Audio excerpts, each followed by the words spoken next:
결혼 이 비밀이 크도다라는 제목으로 마태복음 68번째 말씀을 함께 나누겠습니다.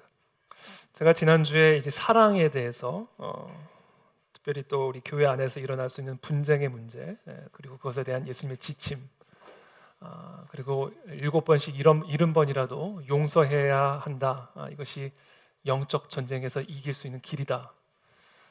사탄은 태초에 사랑의 관계를 깨므로써 하나님의 나라를 파괴했기 때문에 어떤 형태의 영적 전쟁이든 무조건 용서하고 사랑하면 그 전쟁에서 이기는 것이다 라는 주제의 말씀을 드렸더니 교회 안에 무슨 일이 있냐고 많은 분들이 걱정하면서 얘기를 했습니다. 여러분, 제가 무슨 분쟁에 대한 설교를 하면 교회에서 분쟁이 있기 때문에 하는 게 아니에요. 오늘 제가 뭐 결혼에 대한 이야기를 하기 때문에 무슨 결혼에 문제가 있어서 이 설교를 하는 게 아닙니다. 제가 한 번은 11조에 대한 설교를 한 번 한 일이 있습니다. 그랬더니 한 분이 우리 교회 재정에 어려움이 있냐고 물어보시더라고요. 그럼 교회 재정에 어려움이 있으면 11조 설교를 하고, 교회 분쟁이 있으면 분쟁 설교하고, 결혼에 문제가 있으면 결혼 얘기하고 하는 게 아닙니다. 설교의 자리는. 물론 이 설교자도 때로는 연약하기 때문에 마음을 사로잡고 있는, 생각을 사로잡고 있는 일들이 자기도 모르게 설교의 어조나 설교의 메시지에 담아 나올 수는 있어요. 그러나 그것은 원칙이 아닙니다. 원칙은 아니에요. 원칙은 하나님이 주시는 말씀을 하는 겁니다. 그러니까 이 강단에서 앞으로 어떤 말씀이 선포되든 혹여 저의 실수로 저의 생각이나 저의 마음 상태가 투영되어서 나올지라도 무시를 하시면 되고요. 그러나 기본적으로 이 강단에서 선포되어지는 말씀은 하나님이 저와 우리 교회에게 주시는 하나님의 말씀을 대언하는 자리다라는 그 마음의 가짐으로 말씀을 들으셔야 됩니다. 그래서 오늘은 제 삶에 결혼에 문제가 있어서 설교하는 게 아니라는 사실을 미리 말씀을 드리고 오늘 말씀을 나누도록 하겠습니다. 저는 아주 행복합니다. 오늘 본문에서 예수님은 우리가 이제 일반적으로 교회에서 다루기 꺼려하는 아주 매우 예민한 그런 문제를 다루고 계십니다. 바로 이혼에 관한 거죠. 예수님 당시에도 이 이혼은 이 율법학자들 사이에서 아주 뜨거운 논쟁을 불러일으키는 주제였습니다. 그 논쟁의 핵심은 신명기 24장 1절에 기록된 모세의 율법에 대한 해석을 둘러싼 논쟁이었어요. 신명기 24장 1절에 보면 이렇게 기록이 되어 있습니다. 사람이 아내를 맞이하여 데려온 후에 그에게 수치되는 일이 있음을 발견하고 그를 기뻐하지 아니하면 이혼 증서를 써서 그의 손에 주고 그를 자기 집에서 내보낼 것이요. 이 말씀에서 특별히 저 수치되는 일에 대한 해석을 둘러싸고 첨예한 대립과 갈등이 있었습니다. 특별히 저 수치되는 일을 어디까지로 해석할 것인가, 어디까지 국한할 것이고 어디까지 허용할 것인가를 두고 크게 두 가지 학파가 대립을 했는데요. 첫 번째 학파는 샴마이 학파입니다. 이 샴마이 학파는 저 수치되는 일을 간음으로만 한정을 두었습니다. 그래서 간음을 한 경우에만 이혼 증서를 내줄 수 있는 것으로 해석을 했어요. 반면에 샴마이 학파와 대립하는 힐렐 학파는 저 수치되는 일을 훨씬 더 넓게 해석을 했습니다. 꼭 간음뿐이 아니라 예를 들면 아내가 빵을 구웠는데 탔다. 진짜로. 진짜입니다. 청소를 했는데 좀 시원치 않다. 이게 수치되는 일이라고 해석을 합니다. 그래서 이렇게 쉽게 이혼 증서를 내주기만 하면 이혼이 되는, 훨씬 더 자유분방한 그런 해석을 하는 파가 있었죠. 이게 힐렐 학파였습니다. 그렇다면 예수님께서는 샴마이 학파를 지지했을까요? 아니면 힐렐 학파를 지지했을까요? 이것이 당시 바리새인들이 알고자 했던 점이었습니다. 그래서 오늘 이 바리새인들은 예수님 앞에 나와 바로 그 질문을 드리고 있는 거예요. 당신은 샴마이 학파입니까? 힐렐 학파입니까? 그래서 한쪽 파에 딱 몰아넣고 공격을 하기 위하여 이 시간 바리새인들이 예수께 나와 질문을 하는 거죠. 그게 오늘 1절부터의 이야기입니다. 예수께서 이 말씀을 마치시고 갈릴리를 떠나 요단강 건너 유대 지경에 이르시니 큰 무리가 따르거늘 예수께서 거기서 그들의 병을 고치시더라. 바리새인들이 예수께 나와 그를 시험하여 이르되 사람이 어떤 이유가 있으면 그 아내를 버리는 것이 옳으니까? 지금 이 질문이 제가 좀 전에 말씀드린 그 수치되는 일에 대한 해석을 염두에 두고 지금 이 바리새인들이 예수님을 시험하면서 질문하는 겁니다. 그때 예수께서 대답하여 이르시되 4절에 사람을 지으시니가 본래 그들을 남자와 여자로 지으시고 말씀하시기를 그러므로 사람이 그 부모를 떠나서 아내에게 합하여 그 둘이 한 몸이 될지니라 하신 것을 읽지 못하였느냐.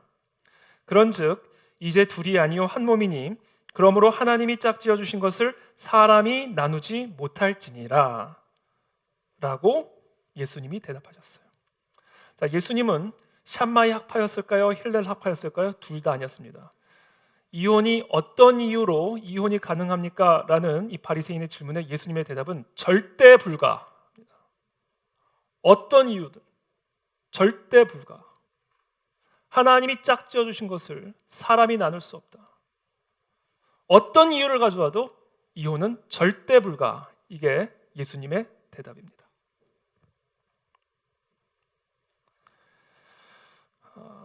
마가복음에 보면 제자들이 얼마나 큰 충격을 받았는지 집으로 들어가서 예수님에게 이 일에 대해서 다시 물었다고 기록을 하고 있습니다. 그때 예수님이 좀 더 구체적으로 다음과 같이 설명하십니다. 마가복음 10장입니다. 집에서 제자들이 다시 이 일을 물으니 이르시되 누구든지 그 아내를 버리고 다른 데에 장가드는 자는 본처에게 간음을 행함이요 또 아내가 남편을 버리고 다른 데로 시집가면 간음을 행함이니라. 그러니까 여러분, 우리가 이제 이혼을 어떻게 생각할 것인가 매우 예민하고 어려운 주제죠. 그러나 이 이혼에 대한 이 예수님의 가르침은 이보다 더 분명하고 명확하고 조금도 흐릿한 부분이 없을 수가 없어요.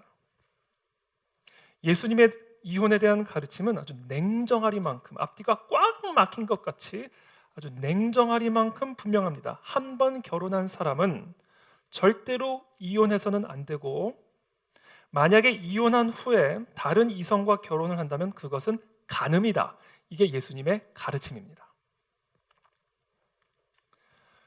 그러자 바리새인들이 다음과 같이 질문합니다.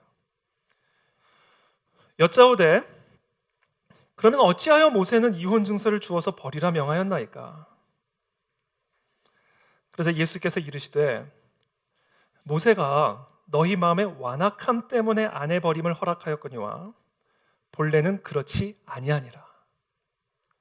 내가 너희에게 말하노니 누구든지 음행한 이유 외에 아내를 버리고 다른 데 장가드는 자는 간음함이니라 라고 예수님이 대답하십니다. 여기서 우리는 한 가지 분명한 사실을 하나 확인할 수가 있습니다.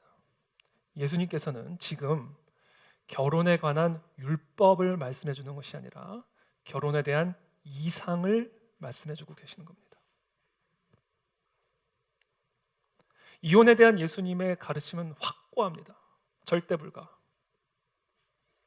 이혼하고 다른 사람과 결혼하면 그것조차가 간음이다. 그러나 이와 같은 예수님의 가르침은 율법이 아니라 결혼의 이상을 말씀해 주고 계시는 겁니다. 바꿔 말하면 예수님은 지금 자신의 이 이혼에 대한 가르침이 인간의 현실과는 동떨어진 지금 예수님의 지금 이와 같은 이혼에 대한 가르침은 인간의 이 현실과는 동떨어진 이상적인 가르침이라는 것을 알고 계셨고 그래서 현실 세계 속에서는 이혼이 일어날 수밖에 없다는 사실을 알고 계셨어요. 그래서 예수님은 지금 힐렐 학파는 물론이고 이 샴마이 학파보다도 훨씬 더 강력한 절대 불가 한 것이라고 말씀을 하시면서도 동시에 이혼을 허용할 수밖에 없고 때로는 인정할 수밖에 없다라는 사실을 동시에 말씀하고 계시는 겁니다. 그 이유는 무엇일까요? 왜 예수님께서는 이혼에 대하여 정말 한 채의 양보도 없는 절대 불가를 한쪽에서는 외치시면서 왜 또 다른 한편에서는 그 이혼을 허용할 수 있고 또 인정할 수밖에 없다라고 이와 같이 이중적인 모습으로 말씀하시는 것일까요? 그 이유는 인간의 완악한 죄성 때문에 그렇습니다. 예수님이 그 말씀을 하시는 거예요. 어찌하여 모세는 그러면 이혼 증서를 주어서 버리라 명하였나이까? 그래서 예수님이 말씀하시는 거예요. 모세가 그와 같은 이혼 증서를 주도록 이야기한 이유는 너희 마음의 완악함 때문에 그런 거지. 본래는 그렇지가 않다. 본래는 하나님이 태초에 창조한 결혼의 이상에는 이혼이라는 것은 존재하지도 않고 존재할 수도 없다. 그러나 모세가 이혼 증서를 내도록 허락한 이유는 다른 이유 때문이 아니라 인간의 완악한 마음 때문이다라고 이야기하는 거예요.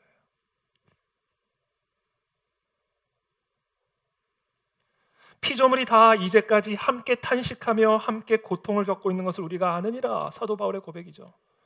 하나님이 창조하신 이 완벽한 피조 세계가 다 지금 고통을 받고 있고 탄식하고 있어요. 무엇 때문에? 인간의 죄 때문에. 타락한 인간의 완악함 때문에 하나님이 창조하신 모든 피조 세계가 지금 다 고통을 받고 있고 다 탄식을 하고 있어요. 하나님이 창조하신 이 다른 피조물과 마찬가지로 하나님이 창조하신 결혼이라고 하는 제도도, 하나님이 창조하신 이 가정이라고 하는 제도도 인간의 죄 때문에, 이 인간의 완악함 때문에 함께 고통을 겪고 있다는 사실을 주님은 그 누구보다도 잘 알고 계셨습니다. 그래서 예수님께서는 이 하나님이 창조하신 이 완벽한 결혼이라는 제도 안에 담겨 있는 이 놀라운 비밀, 이 놀라운 신비로운 축복을 우리 모두가 한 사람도 예외 없이 다 깨닫고 경험하고 누리기를 누구보다도 바라시지만, 그러나 이 인간의 완악함 때문에, 모든 인간 안에 있는 이 죄성 때문에 모든 사람이 그 결혼의 이상과 축복을 누리지는 못할 것이라는 것을 예수님은 알고 계셨던 거예요. 물론 여러분, 이혼이 쉬워서는 안 됩니다. 첫 번째는 물론이고 두 번째, 세 번째, 네 번째 대안이 되어서도 안 됩니다.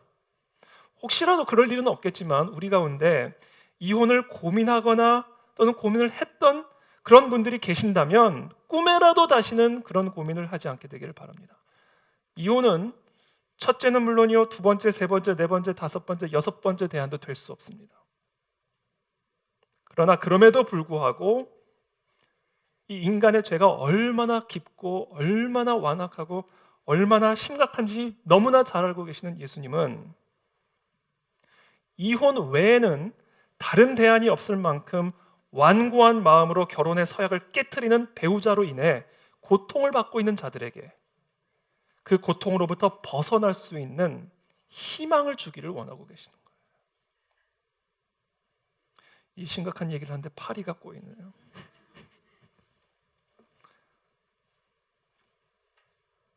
그런 의미에서 우리 모두는 이 하나님이 제정하신 이 천국 윤리, 결혼, 이혼 등등 하나님이 제정하신 이 천국의 윤리에 대해서는요, 예수님처럼 한치의 타협도 없는 냉철한 이상주의자가 되어야만 합니다. 하나님이 정하신 윤리를 우리 마음대로 폄하하거나 왜곡할 수 없습니다. 그렇기 때문에 하나님이 우리들에게 주신, 부여하신 이 천국 윤리에 대해서 우리 모두는 아주 냉철하고도 냉정한 이상주의자가 되어야만 합니다. 그러나 동시에 그 천국 윤리를 지켜 행하는 인간에 대해서는 그 인간 안에 있는 타락한 완악함 때문에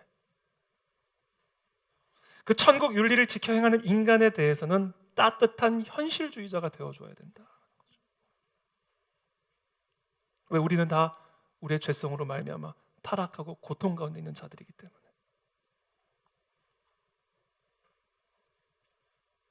그래서 우리는 이혼을 철저하게 반대해야 합니다. 일말의 타협도 있어서는 안 됩니다. 어떤 이유에서든 이혼은 절대 불가. 이것이 우리의 윤리고 우리의 기준이 되어야 합니다. 그러나 동시에 인간이라면 누구나 결혼에 실패할 수 있는 나약하고 완악한 존재임을 인정해야 된다라는 거예요. 우리는 동성애에 대하여 일말의 타협의 여지도 없이 아주 냉철하고 냉정하고 차갑게 반대의 목소리를 내야 됩니다. 그러나 동시에 인간은 누구나 동성애를 비롯한 다양한 형태의 성적 일탈에 빠질 수 있는 나약하고 완악한 존재임을 우리는 동시에 기억해야 된다. 그래서 우리는 이 하나님이 정하신 이 율법주의적 규범에 대한 이상주의자가 되어야 함과 동시에 따뜻한 현실주의자가 되어서 진리와 은혜가 서로 입맞춤을 할 수 있도록 균형감을 가져야 된다라는 거예요. 그것이 바로 십자가의 은혜고 사랑입니다. 십자가의. 가늠하다 붙잡힌 그 여인을 향하여 남자들이 돌을 들고 율법에 따라 돌로 쳐 죽이기 위해 몰려들었을 때 예수님이 한 말씀 하시죠. 많은 말씀을 한 것도 아니에요. 한 말씀만 하셨어요. 여기서 죄 없는 사람만 쳐라 이렇게 얘기했어요. 그랬더니 다 돌을 이렇게 내려놓고 뿔뿔이 다 흩어지잖아요. 결국 가늠하다 붙잡힌 여인과 예수님만 남잖아요. 그때 예수님이 1대1로 이야기를 하십니다. 나도 너를 정죄하지 아니하노니 다시는 가서 죄를 범하지 말라. 죄에 대한 타협은 없어요. 죄에 대한 타협이 있었으면 예수님은 십자가에서 죽으실 이유도 없습니다. 그러나 예수님은 인간 안에 있는 이 나약함과 완악함을 알고 계시죠. 그래서 예수님은 이 여인에게 한량없는 은혜와 용서와 사랑을 베푸신과 동시에 다시는 그와 같은 죄를 동일하게 범하지 말 것을 엄중하게 경고하시는 것이죠. 은혜와 진리의 입맞춤이 바로 이런 겁니다. 우리는 이와 같은 균형감을 가질 때 바로 내가 이 가늠하다 붙잡힌 여인이라는 사실을 깨닫게 된다라는 것. 그것이 우리로 하여금 진정한 성숙한 그리스도인으로 만들어주는 것이다. 저는 그와 같은 따뜻함이 우리 안에 있게 되기를 축복합니다. 냉정한 이상주의, 동시에 따뜻한 이 현실주의가 결국 우리를 거룩하고 사랑이 많은 은혜로운 그리스도인으로 만들어줄 수 있다는 거죠.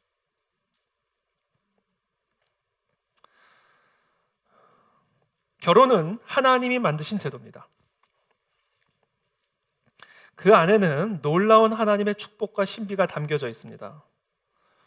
예수님께서 결혼에 대해서 이와 같이 이상적인 목적과 가르침을 주신 이유는 그런 이상에 도달할 꿈도 꾸지 못하고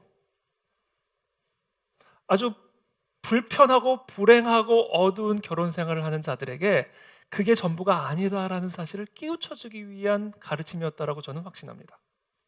사람이요, 난 여기까지가 전부야 라고 믿고 살아가는 사람과 여기까지가 전부가 아니라 여기까지 갈 수가 있네 라는 것을 깨달은 사람이 그 문제를 대하는 태도는 완전히 달라져 버립니다.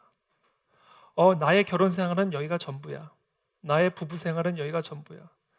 나의 인생은 더 이상 소망이 없어. 여기까지가 끝이야 라고 생각하며 살아가는 자들에게 아니야, 결혼은 본래 여기까지야 라는 것을 가르쳐 주심으로 지금 여기에 머물러 있는 우리들을 그 하나님의 완전하고 완벽한 결혼의 이상과 목적 가운데로 끌어가 주시고 인도해 주시고 초대하시기를 원하신다라는 거예요.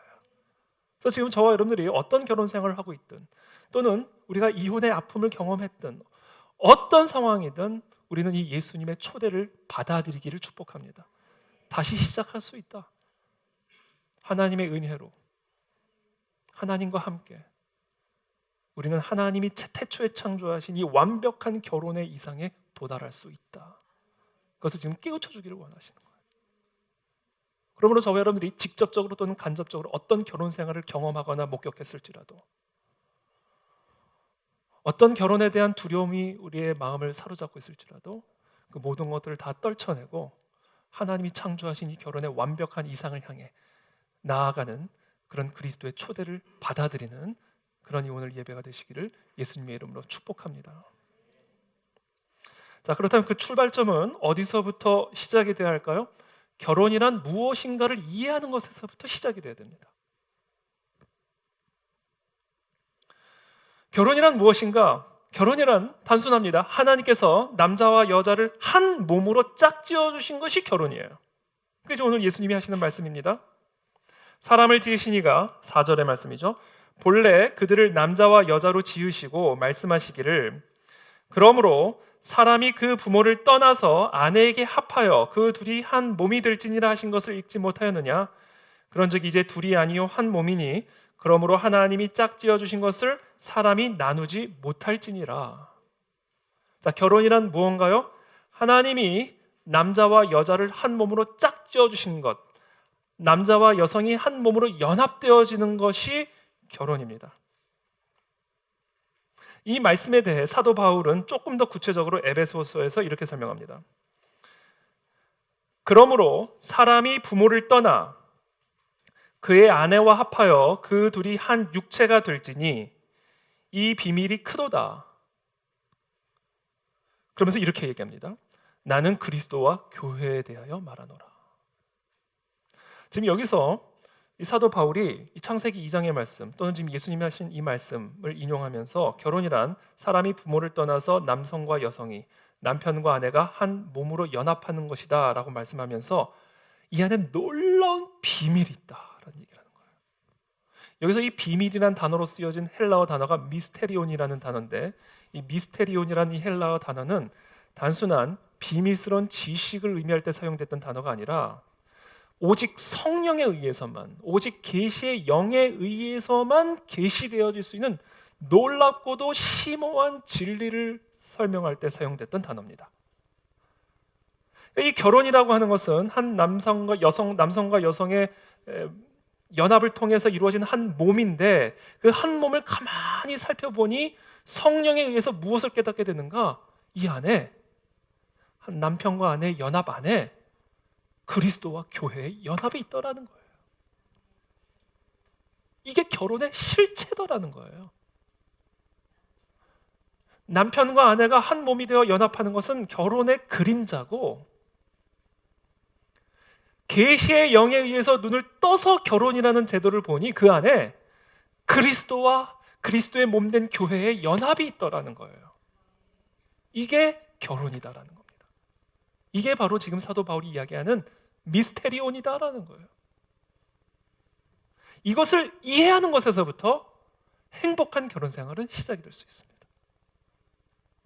우리가 많은 결혼 세미나, 가정 세미나, 데이트 세미나 이런 것들을 참 많이 세상에서도 교회에서도 많이 하는데요. 이 본질을 깨닫지 않으면 그와 같은 테크닉이나 기술들은요 본질적으로 우리의 결혼 생활을 변화시켜 줄 수가 없습니다. 이 본질을 이해할 때 비로소 우리의 결혼 생활에 본질적인 변화가 일어날 수 있다. 결혼은 뭐다? 그리스도와 교회의 연합을 예표하고 상징하는 제도다.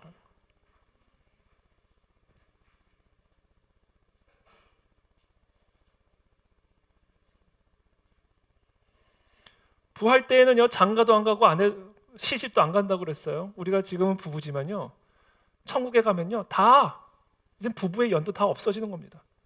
어디 가서 이 얘기를 했더니 아멘 그러더라고요. 자유함으로 아멘 그러더라고요. 왜냐하면 결혼의 실체는 그리스도와 나의 연합이기 때문에 그래요. 우리는 결혼을 통해 내가 더욱 그리스도와 연합되어지는 것을 경험하게 되는 것이고 그리스도와 내가 더욱 연합됨으로 말미암아 내가 더욱 온전한 그리스도의 몸으로 지체로 교회로 연합됨으로 말미암아 행복한 결혼 생활이 이루어지는 것이고 이 둘이 엮여 있다라는 거예요.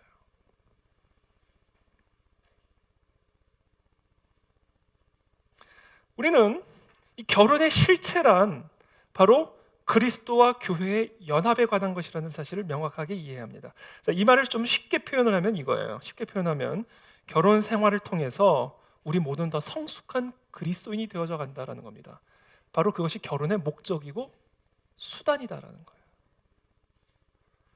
결혼은 그리스도와 교회의 연합이라는 이야기는 결혼이란 제도를 통해서 정말로 궁극적으로 하나님이 우리 안에서 이루고자 하시는 뜻은 내가 더욱 정결하고 흠없는 그리스도의 신부로 세워지기를 원하신다. 이것을 조금 더 쉽게 표현하면 내가 조금 더 성숙한, 더 온전한 그리스도와의 연합을 이루는, 그래서 내 안에 더 이상 내가 사는 것이 아니요 오직 그리스도가 사시는 그런 진짜 교회, 진짜 신부, 진짜 성도로 세워가기를 원하신다. 그것이 결혼의 목적이고 도구고 수단이다라는 거예요. 그러니까 이것에 대한 개념이 없이 결혼을 하고 결혼 생활을 하게 되면 결코 행복한 결혼 생활을 할 수가 없다라는 거예요. 이걸 조금 더 실질적으로 표현을 하면요, 우리는 반드시 결혼 생활을 통해서 더욱 말씀 순종을 배우게 된다라는 거예요. 우리는 이 결혼 생활을 통해서 더욱 깊은 기도를 배우게 된다라는 거예요. 우리는 결혼 생활을 통해서 더욱 큰 믿음을 갖기 시작하게 된다. 결혼 생활을 통해서 우리의 사랑이 더욱더 자라가게 되고 헌신과 섬김이 더욱 성장하게 되고 우리는 결혼 생활을 통해서 인내와 연단을 통해 정금과 같이 나오게 되는 것이고 우리는 결혼을 통하여 7번씩 70번이라도 용서하는 십자가의 사랑을 배워가게 되는 것이고 이처럼 나와 내 배우자가 한 몸으로 연합되기 위하여 수고하고 애쓰는 이 모든 과정을 통해 나는 더욱 그리스도와 연합이 되어지고 더 이상 내 안에 내가 사는 것이 아니라 그리스도께서 사시는 진짜 그리스도인으로 성화되어져 간다. 이것이 결혼의 목적이고 바로 이것을 위한 도구가 결혼이다라는 거예요. 단순한 로맨스가 아니다라는 겁니다. 이 결혼을 로맨스로 접근을 하면요 안 됩니다.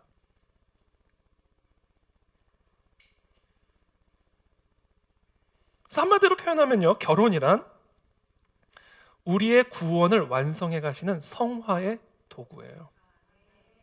이것이 결혼의 목적이고 사도 바울이 지금 언급하고 있는 미스테리온입니다. 그래서 여러분 결혼 생활의 포인트는 끝까지 가는 거예요. 그래서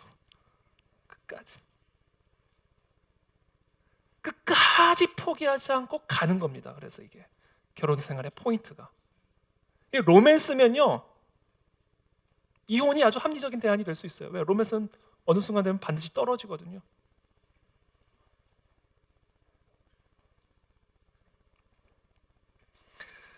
바로 결혼의 목적이 이것이기 때문에 결혼 생활의 포인트는 끝까지 포기하지 않고 함께 가는 것에 있는 거예요. 끝까지 포기하지 않고 용서하고 끝까지 포기하지 않고 섬겨주고 끝까지 포기하지 않고 인내함으로써 이 성화의 과정을 통과하는 겁니다.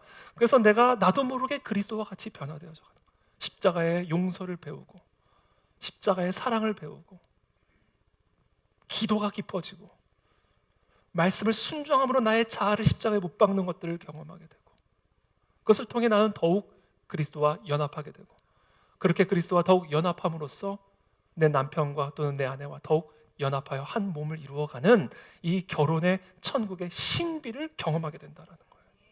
그래서 결혼의 포인트는 끝까지 가는 거다.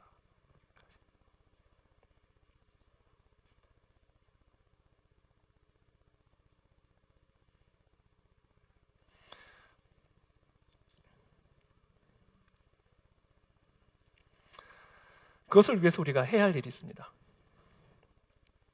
우리가 그렇게 행복한 결혼 생활, 이 결혼 안에 담겨져 있는 이 하나님의 뜻과 섭리와 이 이상을 실제로 누리기 위해서 우리가 해야 할 일이 있어요. 오늘 그 세 가지를 말씀을 드리고자 합니다. 첫 번째, 자기 중심성을 극복해야 됩니다.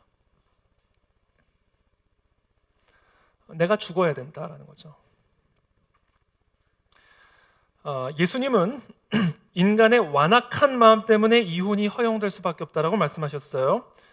예수님은 이혼은 절대 불가 그러시고는 바리새인들이 그럼 어찌하여 모세가 이혼 증서를 허락했습니까? 라고 이야기를 했을 때 예수님이 하신 말씀입니다. 8절에 예수께서 이르시되 모세가 너희 마음의 완악함 때문에 아내 버림을 허락하였거니와 본래는 그렇지 아니하니라.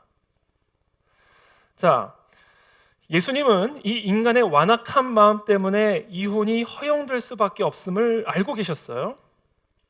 이것을 바꿔서 표현을 하면 이 인간의 완악한 마음을 결혼의 본래 의도를 파괴시키는 주범으로 지금 지목하고 계시는 겁니다. 바로 이 인간의 완악한 마음 때문에 하나님의 이 완벽하고 이상적인 결혼이 무너졌다라는 것을 말씀하고 계시는 거예요. 그러므로 이것은 바꿔 말하면 행복한 결혼 생활을 위하여 결혼 안에 담아두신 이 하나님의 놀랍고 신비로운 이 비밀을 경험하기 위해서 우리는 무엇을 해야 되는가? 생명 걸고 이 완악한 마음과 싸워야 돼요. 그렇다면 이 인간의 완악한 마음이란 무엇인가? 자기 중심성입니다. 이게 인간의 완악한 마음이에요. 자기 중심성, 이게 인간의 완악한 마음이에요. 그러면 태초에 타락한 원죄가 뭡니까? 하나님처럼 되고자 했던 거예요. 내가 하나님처럼 되고자 했던 겁니다. 내가 하나님처럼 된다는 이야기는 뭐예요? 내가 온 우주의 중심이 되는 겁니다. 자기 중심성입니다. 그러니까 이 자기 중심성이 원죄의 핵심이고 인간의 완악한 마음의 핵심이고요. 이 땅에 존재하는 일만 악이 다 이 자기 중심성에서부터 흘러나오는 겁니다. 그렇기 때문에 저와 여러분들이 진정으로 남편과 아내가 한 몸으로 연합하고 그리스도와 내가 진정으로 연합한 정결한 그리스도의 신부가 되어 천국을 누리는 삶을 살려면 이 인간 안에 있는, 내 안에 있는 이 자기 중심성과 싸워야 된다라는 거예요. 여기에 성패가 갈려있다.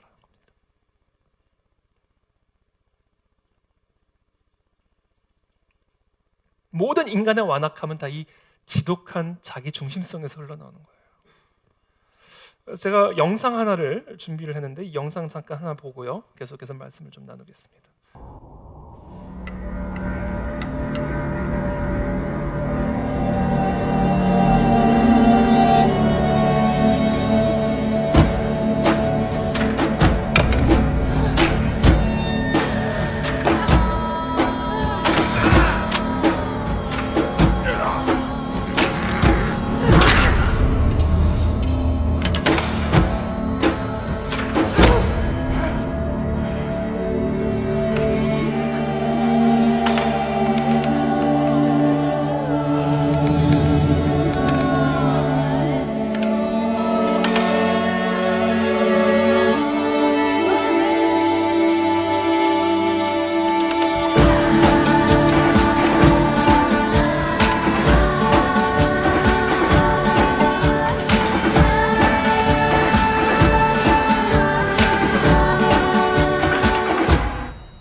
저건 이제 일단 구제 이제 음식 구제하는 그런 이제 홍보 영화로 이제 홍보 영상으로 만든 거죠. 그러니까 혼자 먹지 말고 나눠 먹자는 얘기인데. 근데 이게 지금 사실은 이 천국과 지옥의 그림을 너무나 명확하게 보여주고 있는 영상입니다. 지옥 같은 집은요 가면 저렇게 돼요. 지옥 같은 집은 바로 저런 모습입니다. 지옥 같은 집, 지옥 같은 가정, 지옥 같은 교회, 지옥 같은 세상. 천국 같은 가정, 천국 같은 세상 바로 저런 모습이다라는 거죠. 명확하게 대조적으로 보여주고 있는 거죠. 무엇이 천국과 지옥을 만들어줍니까? 똑같은 수저, 똑같은 음식, 똑같은 사람. 무엇이 천국을 만들고 무엇이 지옥을 만드는 거예요? 자기 중심성이에요. 그러니까 여러분 이것은 우리가 정말 평생 생명 걸고 기억해야 되는 일입니다. 나만 생각하고 나만을 위하는 이 자기 중심성과 싸우지 않으면 우리는 절대로 결혼의 이상을 경험할 수 없고 천국을 경험할 수 없다라는 거예요.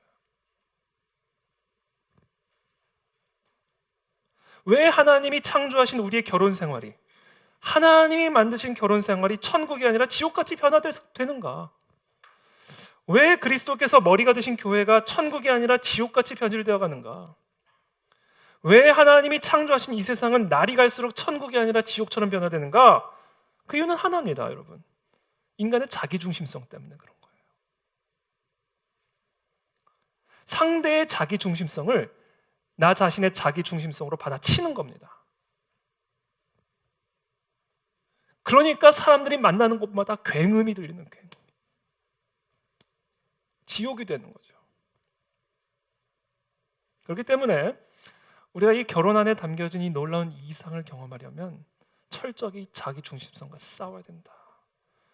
저는 그와 같은 은혜가 저와 여러분들에게 있게 되기를 예수님의 이름으로 축복합니다. 두 번째, 그렇다면 어떻게 하면 이 자기 중심성을 이겨낼 수 있을까? 어떻게 하면 자기 중심성을 대적하고 승리할 수 있을까? 자기 중심성을 극복하려면요, 나만을 위하는 분이 계신다는 사실을 경험해야 됩니다. 왜 내가 나를 그토록 챙기려고 하고 왜 그토록 나는 나에게 몰두하고 있는 것일까요? 내가 나를 책임지려고 하고 있기 때문에 그러는 거예요. 언제 자기 중심성을 극복할 수 있는가? 생명을 바쳐서 나를 위하고 계시는 분이 계신다는 사실을 깨달을 때, 죽기까지 나를 사랑하시는 분이, 전지하시고 전능하신 그분이 나와 함께하고 계시고 나를 사랑하고 계신다는 그 사랑을 내가 전인격으로 경험하고 깨달을 때, 그때 비로소 내가 나에게 몰두하고 있는 것을 내려놓을 수 있고 자기 중심성을 내려놓을 수 있다라는 거예요. 그러면 여러분, 사랑에 아주 중요한 원리가 있습니다.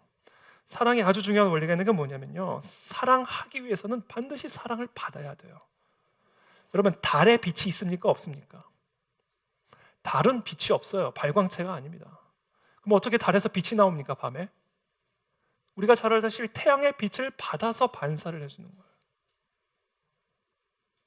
그와 마찬가지 우리 안에는요, 아무리 파내도 사랑이 나오지 않습니다.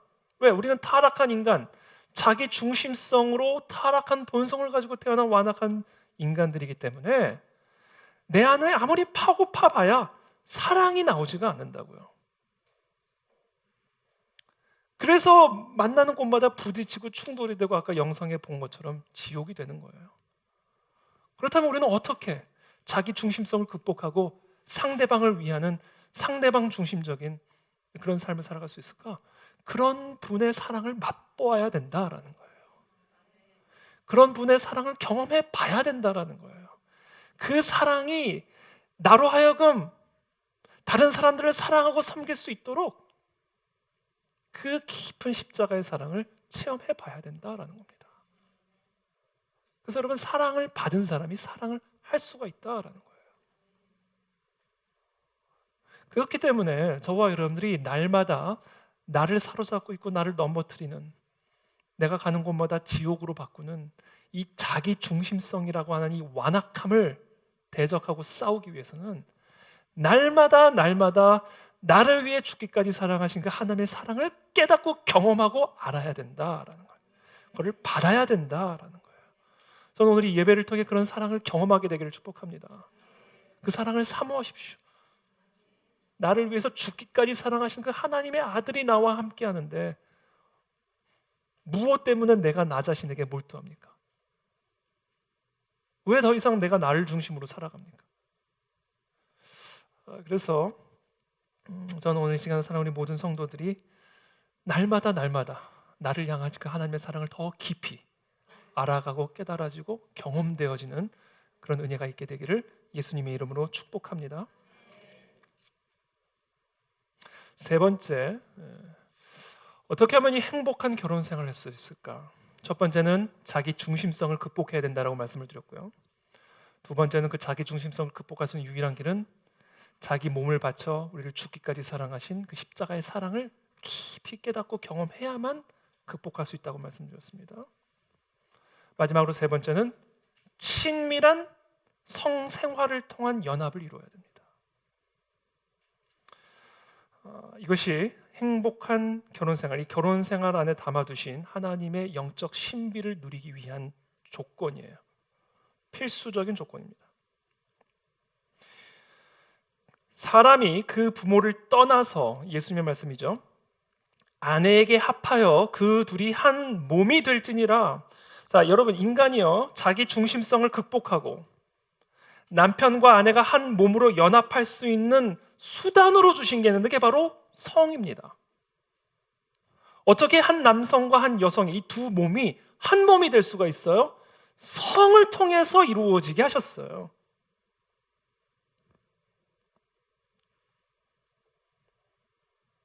예수님의 십자가의 그 무조건적인 사랑에 압도당한 남편과 아내가 서로에게 자신의 몸을 완전히 내어 맡김으로써 성적인 연합을 통하여 부부의 연합은 완성되어질 수 있고, 그런 성적인 연합을 통하여 이루어지는 그 한 몸 속에서 우리는 그리스도와 하나됨을 경험하게 된다라는 거예요.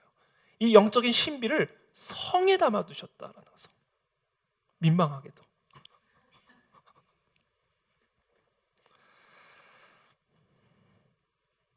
그래서 여러분, 성숙한 신앙생활과 친밀한 성생활은 하나로 엮여 있습니다. 엮여 있습니다.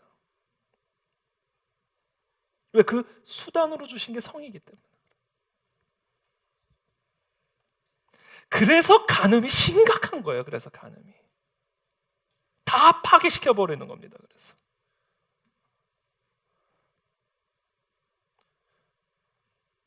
너희 몸이 그리스도의 지체인 줄을 알지 못하느냐?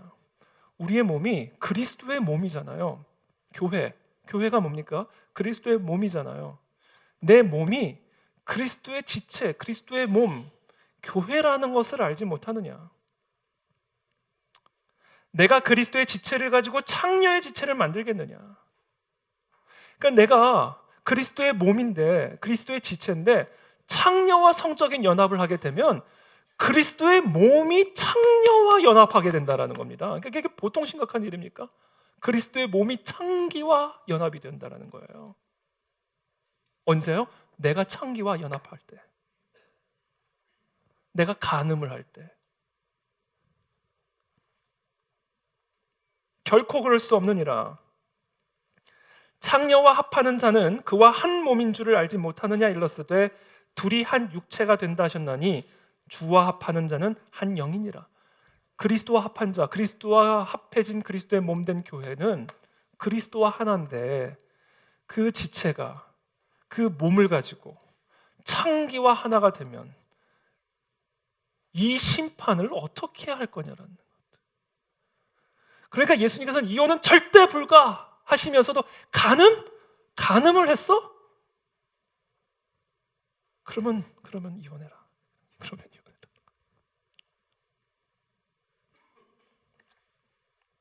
이혼을 해라는 아니고 이혼을 허용하마.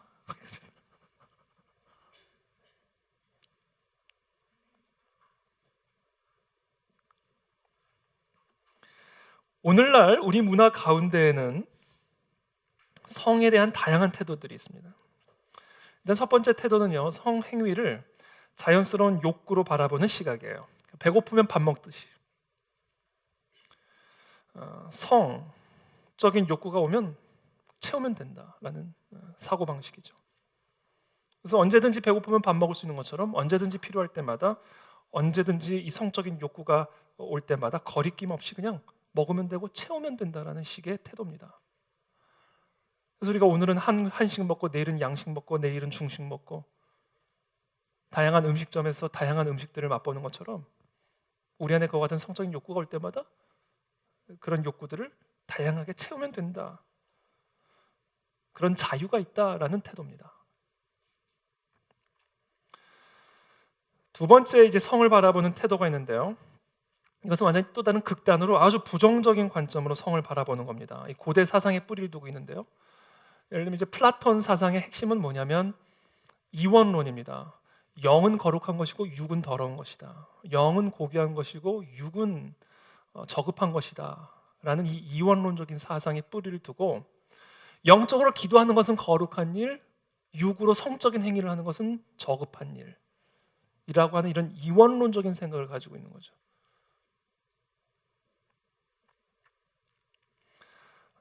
그래서 이 성교라고 하는 것은 매우 천박하고 어떻게 보면 더러운 짓이며 인간의 번식을 위해서 어쩔 수 없이 행하는 일종의 필요악이라고 바라보는 관점입니다. 세 번째, 이 성을 바라보는 태도가 있는데요. 이 성을 바라보는 세 번째 태도는 자아 실현의 수단으로 바라보는 태도입니다. 요새 그 대도시, 세계적인 대도시 이렇게 보면요, 뉴욕이나 또 런던이나 또 파리나 정기적으로 어떤 행사들을 하냐면요, 속옷만 입고 출근하는 대회 뭐 이런 거 합니다. 왜 그러는 걸까요? 남녀 가릴 것 없이요, 속옷만 입고 출근하는 대회를 해요. 그래서 뭐 전철도 타고 택시도 타고 속옷만 입은 어마어마한 무리들이요 확 몰려다닙니다. 장관이에요.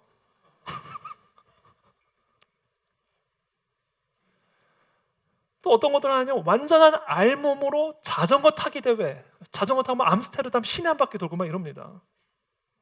완전한 알몸으로, 남녀노소 가리지 않고. 또 도대체 왜 그러는 걸까요? 궁금하죠? 자아 실현의 수단으로 표현하는 거예요. 자기를 표현하는 수단으로 하는 겁니다. 그래서 이 성이라고 하는 것을 결혼의 테두리 안에 이렇게 가두어 두는 게 아니라 온전히 개인에게 속한 문제라고 판단하는 거예요. 내가 원하면 벗고 다닐 수 있는 거다. 그래서 이 게이 프라이드라고 얘기하죠. 게이 프라이드. 더 이상 감추지 말라는 거야. Let it go. 드러내라는 거야. 프라이드. 자아 실현의 수단, 도구로 생각하는 태도죠. 성경의 가르침은 그와 같은 태도하고는 완전히 다른 태도입니다. 우리는 지금 제가 설명드린 이와 같은 성에 대한 태도와 맞서 싸워야 됩니다. 일말의 타협의 여지도 둬서는 안 됩니다. 우리는 이 영역에서 완벽한 냉정하고 냉철한 이상주의자가 되어야 됩니다. 성경의 가르침은 성교는 결혼의 울타리 안에서 남성과 여성 사이에 사용하도록 하나님이 주신 선물이에요. 자, 일단 성교는 뭐예요? 하나님이 주신 거예요. 내 맘대로 할 수 없는 겁니다.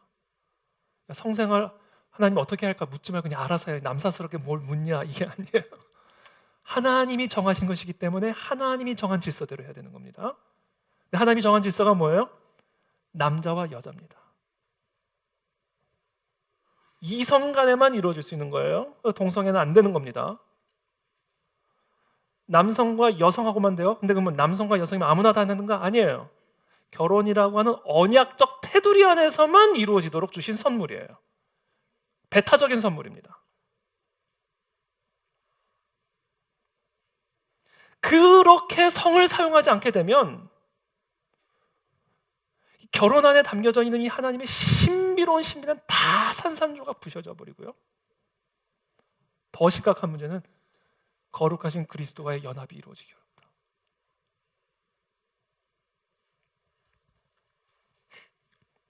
그래서 이 성의 문제는 절대로 가벼운 문제가 아니에요.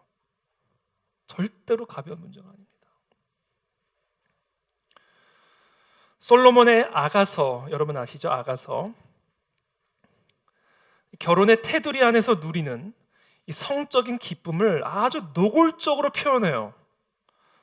그래서 제가 한번 오늘 이 설교를 준비해서 잠깐 읽었는데 막 심장 떨려서 혼났어요. 제가 아주 노골적으로 표현합니다. 구약학자 트램펄 롱맨이 이렇게 이 아가서를 표현합니다. 아가서 전반에서 여성의 역할은 입이 다물어지지 않을 정도다. 아가서의 처음부터 끝까지 지배적인 목소리를 내는 것은 남성이 아니라 여성이었다. 찾고 추구하고 주도하는 주체는 여성이다. 아가서 5장 10절에서 16절까지 여인은 자신의 신체적인 유혹을 가감없이 드러낸다. 히브리어 원문은 더없이 에로틱해서, 에로틱이라는 단어를 썼어요. 히브리어 원문, 성경을 보는데 이거 에로틱하면 어떻게 됩니까? 그런데 이 히브리어 원문이 더없이 에로틱해서 대다수 역자들은 차마 그 의미를 명확하게 전하지도 못한다. 이것은 성교의 전주곡이다. 부끄러움도 수치심도 없고 이불 밑에서 벌어지는 역학적인 움직임만 있을 뿐이다. 둘은 잔뜩 들떠서 서로를 마주한다. 이성을 향한 수줍음은 없고 기쁨만이 가득하다.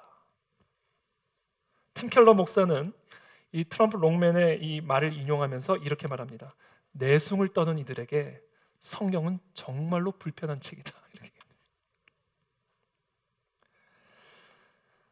이 남편과 아내가 성교를 통해서 한 몸이 되어진 이 연합을 그리스도와 교회, 신랑 되신 그리스도와 신부 되신 교회와의 연합을 설명하는 메타포로 사용하고 있는 거예요.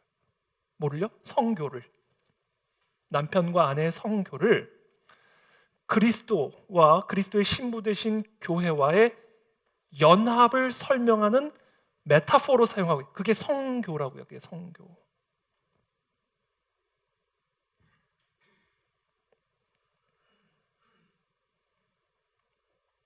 그렇기 때문에 친밀한 결혼 생활, 진정한 이 결혼 안에 담겨진 이 미스테리온을 경험하고 누리기 위해, 진정한 그리스도와 교회의 연합을 누리기 위해서 우리는 이 성을 제대로 사용할 수 있어야 된다.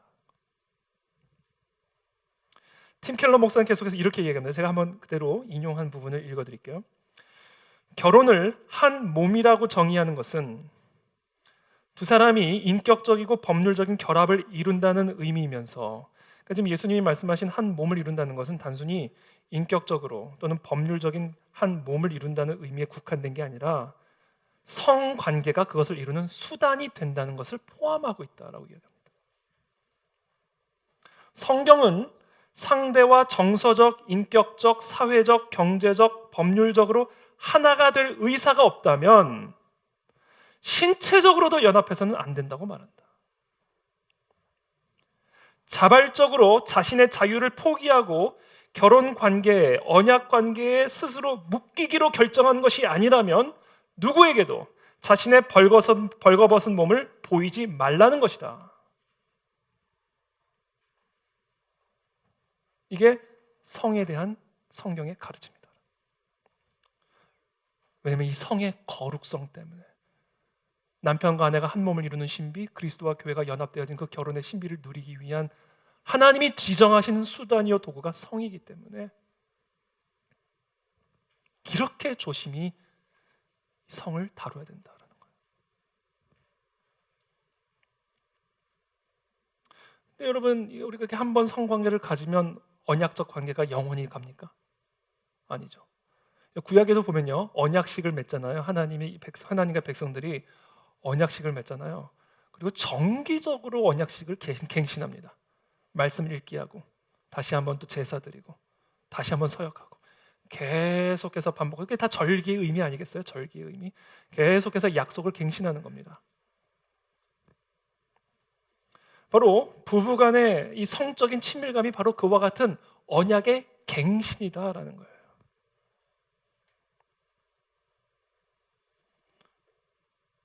팀켈러 목사의 말을 제가 한번 더 인용하겠습니다. 결혼과 더불어 부부는 견고한 언약 관계 안으로 들어간다. 하지만 시간이 흐르면 마음의 불씨를 지피고 언약을 새롭게 하는 과정이 필요해진다. 상대방이 나에게 어떤 의미를 갖는 존재인지 되새기고 다시 자신을 내어주는 기회가 있어야 한다는 뜻이다. 남편과 아내의 성관계는 그러한 뜻을 살리는 행위다. 성관계는 자신을 온전히 상대방에게 줄 수 있도록 하기 위해 하나님이 손수 열어두신 가장 강력한 통로다. 서로에게 나는 온전히 영원히 그리고 오로지 당신의 것입니다 라고 고백할 수 있도록 주님이 지정하신 방식이다 라고 이야기를 합니다. 그래서 이 부부간의 이 친밀한 정기적인 성관계는 남편과 아내의 언약적 관계들을 계속해서 살아있게 만들고 그것을 통해서 그리스도와 교회 간의 지속적인 연합을 이루어가게 만든다는 거예요. 아멘이 없으신가요, 오늘은? 제가 왜 이야기를 설교 가운데 하는가? 이게 교회와 직결된 문제이기 때문에 그래요. 교회 직결된 문제. 거룩한 교회, 거룩한 신부된 거룩한 그리스도의 몸된 교회와 직결된 문제이기 때문에.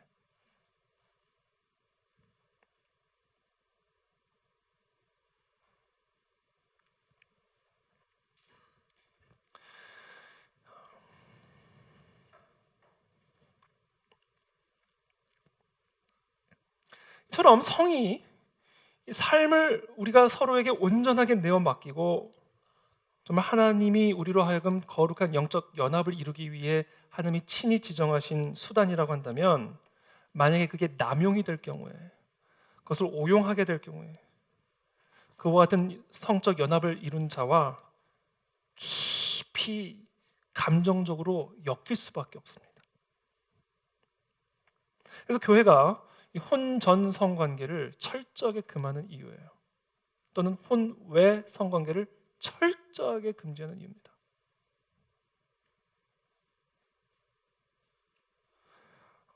미국의 유명한 크리스천 작가이자 부흥사인 존 비비어라는 목사님이 계십니다. 이분의 아내 리사 비비어가 자신의 성 경험에 대해 다음과 같은 이야기를 자신의 책에서 털어놓은 일이 있습니다. 그 이야기를 제가 그대로 발췌를 해왔는데 제가 한번 읽어드리겠습니다. 존과 내가 결혼한 후 갑자기 5년 전 대학 시절에 본 성인 영화의 끔찍한 장면이 떠올랐다. 또한 예전 남자친구와의 성적 경험에 대한 부끄러운 기억 때문에 성적으로 마음문을 닫아버리는 나 자신을 발견했다.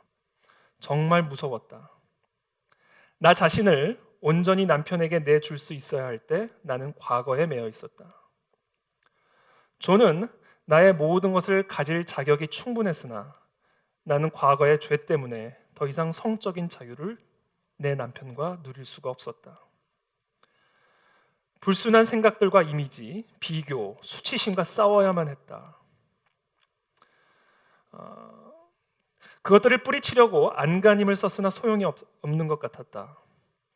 너희 몸이 그리스도의 지체인 줄을 알지 못하느냐? 내가 그리스도의 지체를 가지고 창녀의 지체를 만들겠느냐? 결코 그럴 수 없느니라.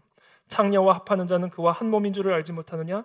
일러스되 둘이 한 육체가 된다 하셨나니, 전 남자친구들을 창녀라고 말하는 것은 아니다. 그러나 여기에 나타난 원리는 동일하다.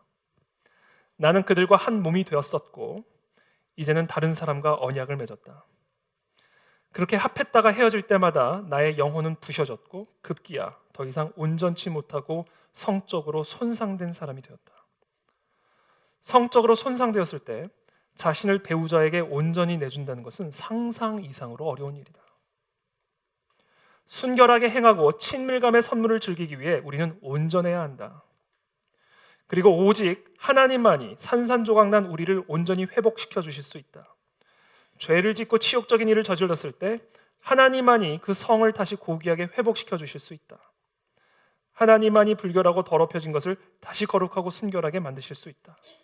오직 하나님만이 제 투성이인 우리를 아름답게 만들어 주실 수 있다.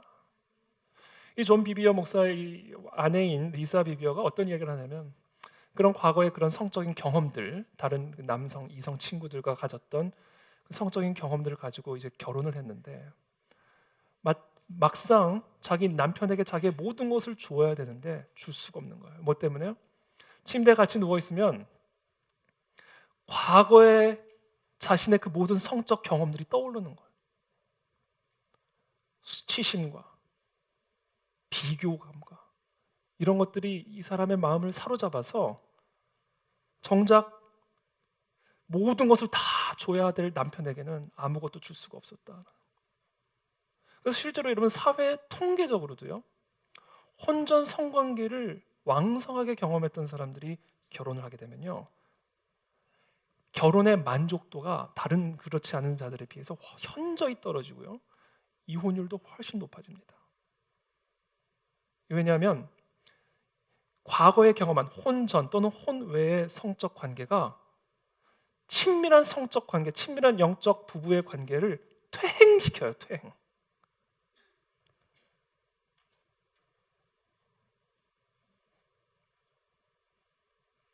그래서 저는 이 시간 혹시라도 우리들 가운데 이런 과거에 이런 이와 같은 경험들 때문에 나의 이 성이 손상이 된 것을 경험한 분들이 있다면, 오늘 이 시간 한 치의 오차도 없이 성에 대한 거룩한 천국의 윤리를 제시하실 뿐 아니라, 그러나 동시에 우리의 나약함과 완악함으로 말미암아 넘어질 수밖에 없는 우리의 연약함을 그 누구보다도 잘 알고 계시는 그 십자가 앞에 나아가 회복되는 은혜가 있게 되기를 축복합니다. 깨끗이 씻어내기를 축복합니다. 그때 우리는 비로소 온전한 결혼의 생활을 할 수가 있고 또 준비할 수가 있는 것이고, 그것을 통해 우리는 온전한 그리스도와의 연합으로 나아갈 수 있고, 그 결혼이 담고 있는 그 놀라운 신비로운 이상에 들어갈 수 있다라는 거예요. 그런 회복의 은혜가 우리 모두에게 있게 되기를 바라고요. 또 철저한 회개가 있게 되기를 예수님의 이름으로 축복합니다. 이 말을 들으니까 제자들이 뭐라고 얘기하냐면요, 그럼 차라리 결혼을 안 하는 게 낫겠습니다. 그게 지금 10절의 이야기입니다. 제자들이 이르되 만일 사람이 아내에게 이같이 할진대, 이게 만약에 남편과 아내의 관계가 바로 이와 같은 거라면 차라리 장가들지 않는 게 좋겠나이다, 이렇게 얘기하는 거죠. 그래서 예수님께서 이르시되 사람마다 이 말을 받지 못하고 오직 타고난 자라야 할지니라. 어머니의 태로부터 된 고자도 있고 사람이 만든 고자도 있고 천국을 위한 스스로 된 고자도 있도다. 이 말을 받을 만한 자는 받을지어다. 아멘 함부로 하시면 안 됩니다, 여기서. 여러분, 독신은요 은사입니다. 지금 고자의 종류를 얘기하시는데요, 크게 세 종류의 고자를 이야기하십니다. 첫 번째는 어머니의 태로부터 된 고자, 그러니까 선천적인 고자. 두 번째는 사람이 만든 고자, 거세당한 고자죠. 그리고 마지막으로 세 번째는 천국을 위해서 스스로 된 고자. 대표적인 사람이 사도 바울이죠. 여러분, 이 독신을 지금 얘기하는 건데요, 이 독신은요, 이거는 은사예요. 받을 만한 사람만 받는 겁니다. 근데 사도 바울은요, 이 독신의 은사가 너무 값지고 좋은 선물이라고 얘기를 합니다. 고린도전서 7장 8절에 이렇게 얘기합니다. 내가 결혼하지 아니한 자들과 과부들에게 이르노니 그냥 나와 같이 지내는 게 좋겠다, 이렇게 얘기합니다. 물론 여기서 노 땡큐 하는 분들도 계시겠지만, 이게 하나님의 나라를 위해서 스스로 고자가 된 사도 바울의 고백이에요. 그러나 정욕을 정 참을 수 없다면 각자마다 아내를 두고 남편을 둬라. 그러나 결혼하지 아니한 사람이 있거나 또는 과부들이 있다면 다시 결혼을 하려고 그렇게까지는 할 필요는 없다. 그러니까 지금 바울은요, 결혼에 대한 우리가 부여한 지위를 격화시키는 겁니다. 결혼 안 하면 죽는다, 결혼 안 하면 이건 살 수가 없다, 아니다라는 거예요. 결혼을 우상화하지 말라는 겁니다. 결혼을 하면 좋지만 안 할 수도 있고 안 하면 더 좋다, 이게 사도 바울의 이야기예요.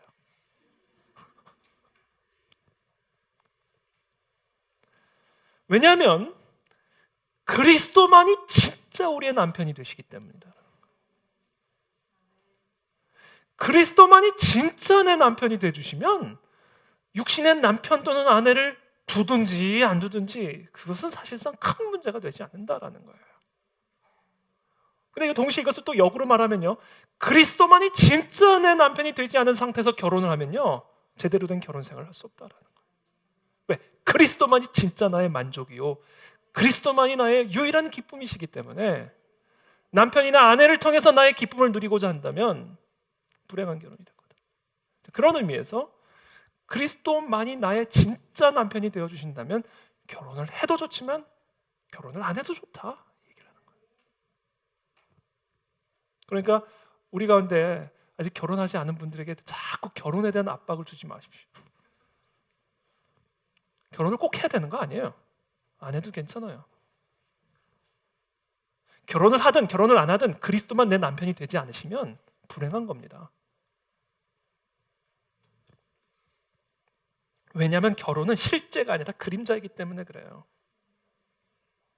장차 그리스도와 완전한 연합을 통해 우리가 맛보게 될 하나님 나라의 예표에 불과하기 때문에 그래요. 그래서 이 결혼이 궁극적으로 이야기하고 있는 그리스도와의 연합만 이루어진다면 결혼을 해도 좋고 결혼을 하지 않아도 좋다, 아니 더 좋다, 사도 바울의 이야기입니다.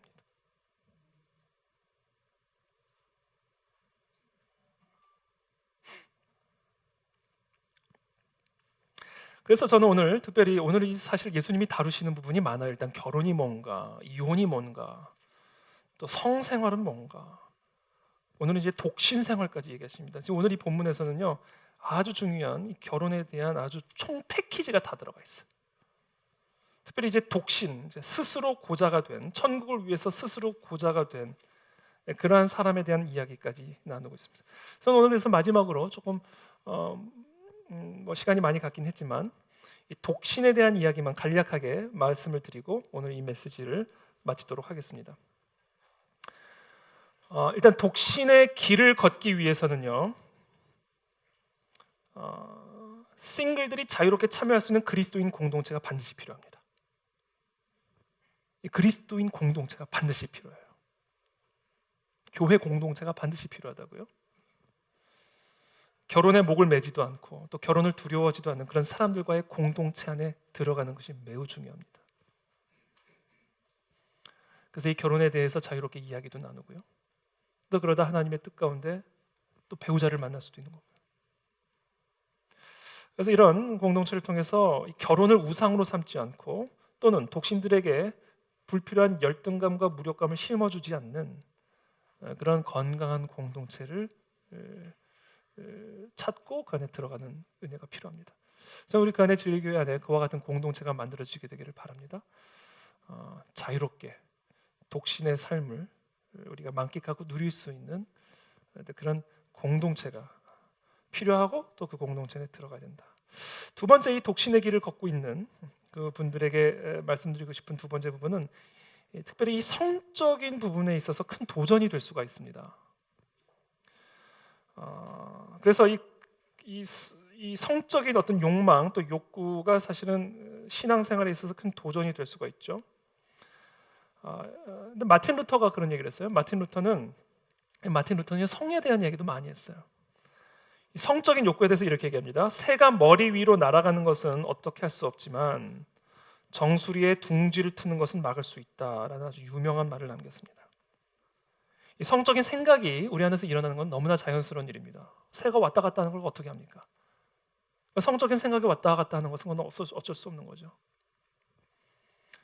뭐 누가 조사를 했더라고요. 남자와 여자의 경우 하루에 성적인 생각을 하는 횟수를 조사를 했는데 제가 정확한 횟수는 기억 안 나는데 남자 되게 많았어요. 그래서 왜 머리 빨리 자라면 야한 생각 많이 했다 그러잖아요. 제가 일부러 머리를 자주 자르러 가지를 않는데 그래서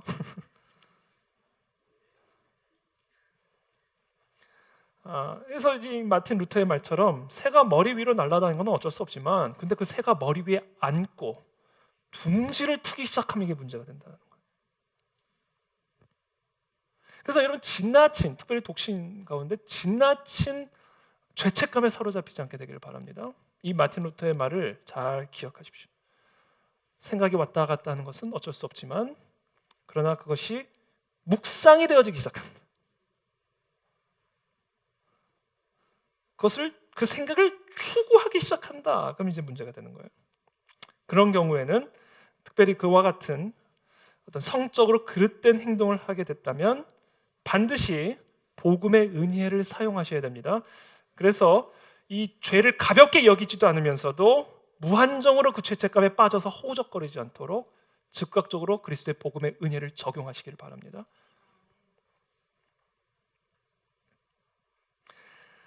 마지막으로 결혼 상대를 찾는 요 기준만 제가 한 가지 말씀을 드리고 제가 말씀드리겠습니다. 이 결혼 상대를 여러분 찾으실 때 예수님을 믿지 않는 사람과 깊은 감정에 휩쓸리지 않도록 조심하십시오. 성경 곳곳에서 그리스도인들에게 같은 신앙을 가진 사람들과 결혼을 하라고 이야기를 하죠. 예를 들면 이제 고린도후서 6장 14절에 15절의 말씀입니다. 너희는 믿지 않는 자와 멍에를 함께 매지 말라. 의와 불법이 어찌 함께하며 빛과 어둠이 어찌 사귀며 그리스도와 벨리알이 어찌 조화되며 믿는 자와 믿지 않는 자가 어찌 상관하며 라고 얘기합니다. 믿음이 같지 않은 사람들과 결혼을 하게 되면 이 결혼 생활의 핵심은요, 벌거벗어도 부끄럽지 않은 관계가 결혼 생활입니다. 투명성이죠. 감추는 것이 없고 이해되지 못할 부분이 없는, 그래야 하나가 되잖아요. 근데 이 신앙이 없는 사람과 결혼을 하게 되면요, 서로 하나가 될 수 없는 영역이 너무나 커요. 투명하지 않은 부분이 너무나 많아. 도대체 왜 주일마다 나랑 안 놀고 교회를 가지? 왜 저 사람은 새벽마다 기도를 하지? 왜 저 사람은 힘들게 벌어온 돈의 10분의 1씩이나 교회 갖다 바치는 거지? 도무지 이해를 할 수가 없는 영역이 돼버립니다. 그렇게 되면 이제 결국 두 가지 결론으로 마무리될 가능성이 커요. 하나는요, 변질되든지 완전히 떠나버리는, 최악의 경우예요. 예수님을 모르는, 예수님을 믿지 않는 자와 멍에를 함께 매기 위해서 그리스도와의 멍에를 끊어내버리든지. 정말 이런 일들이 일어납니다, 여러분. 너무나 많아요, 제 주변에. 아니면 계속해서 그렇게 어렵게 서로가 이해하지 못하는 상태에서 결혼 생활을 해 나가든지. 물론 이것은 이상의 이야기, 이상. 현실적인 조언도 해드릴 수가 있지만, 그러나 예수님이 우리에게 주신 이 이상을 여러분들이 붙들고 기도하십시오. 그래서 믿지 않는 자와 불필요하게 감정적으로 휩싸이지 않도록 조심하고요. 특별히 기도로 이 믿음의 배우자를 만날 수 있도록 기도하시기를 바랍니다. 새벽마다 지금 우리 딸들을 위해서도, 믿음의 배우자를 위해서 기도하고 또 우리 성도들을 위해서도 기도를 하는데, 특별히 제가 우리 아이들을 위해서, 배우자를 위해서 기도하는 핵심은요, 다른 것 없어요. 하나님을 정말로 두려워하는 사람을 만나게 해주십시오. 제 사위가 정말로 하나님을 두려워하는 사람이라면 마음 놓고 제 딸을 맡길 수 있을 것 같아요. 근데 아무리 뭘 해도 하나님을 두려워하는 마음이 없다면 불안해서 내 딸을 어떻게 맡기겠어요?